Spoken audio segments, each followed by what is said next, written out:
এই ভিডিওটি স্পেশালি তাদের জন্য যারা ইংলিশকে খুবই বেশি ভয় পায়। এর মধ্যে আমি ডিসকাস করতে চলেছি এমন কিছু ইম্পর্টেন্ট টপিক যেটা এক্সামের পয়েন্ট অফ ভিউ থেকে খুবই জরুরি। প্রথমে ডিসকাস করি কিছু ইডিয়ামস নিয়ে।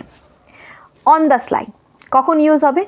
যখন কোনো কিছু সিক্রেটলি করার কথা বলা হচ্ছে সেই জায়গাটায়। For example, the opposition help the party on the sly. Next, every cloud has a silver lining. এর অর্থ কি? প্রত্যেকটা খারাপ সিচুয়েশনের মধ্যে কিছু না কিছু ভালো থাকে। Every bad situation has a good aspect.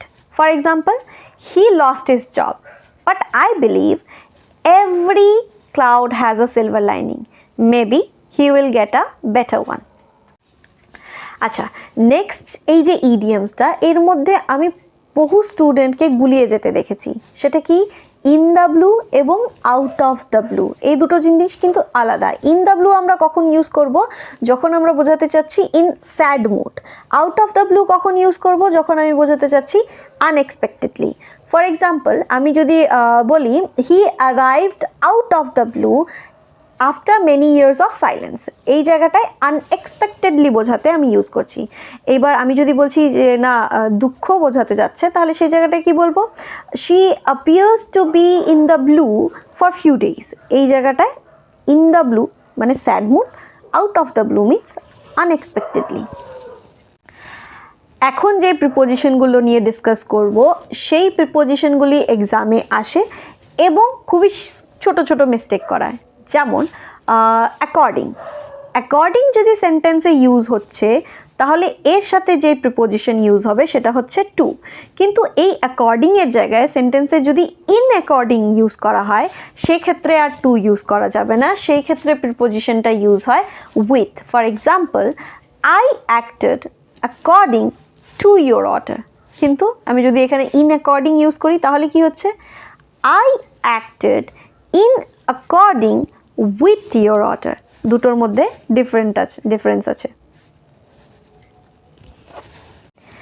এমনই আরও বহু প্রিপোজিশন আছে, যেমন ক্যাপেবল এবং ক্যাপাসিটি। ক্যাপেবল কখন ইউজ করছি? যখন আমি সক্ষম। ক্যাপাসিটি আমার মধ্যে ওই সামর্থ্যটা আছে। সেন্টেন্সে যদি আমি ক্যাপেবল ইউজ করি, তাহলে আমি ক্যাপেবলের সাথে বসাবো of. I am capable of doing hard work. কিন্তু আমি যদি বলছি ক্যাপাসিটির কথা, আই হ্যাভ ক্যাপাসিটি, তখন ইউজ করতে হবে for. I have capacity for doing hard work. Next preposition made from, made of. কোনো জিনিস আমি কোনো কিছু থেকে তৈরি করার পর সেটাকে নষ্ট করা হলে যদি সেটি পুনরায় আগের অবস্থায় ফিরে আসে, সেটাকে বলবো মেড অফ। কিন্তু সেটা যদি আমি চেঞ্জ না করতে পারি, তাহলে সেই জায়গাটা ইউজ হবে মেড ফ্রম। যেমন cheese made from the milk, but the table is made of wood. The cheese is made from milk, table is made of wood. Difference কি? চিজ মিল্ক থেকে তৈরি করার পর পুনরায় আর মিল্ক হতে পারছে না, কিন্তু টেবিল যখন আমি একটা কাঠ থেকে তৈরি করছি, সেটাকে যদি আমি ভেঙে দিই, আবারও সেটা কাঠেই চেঞ্জ হচ্ছে।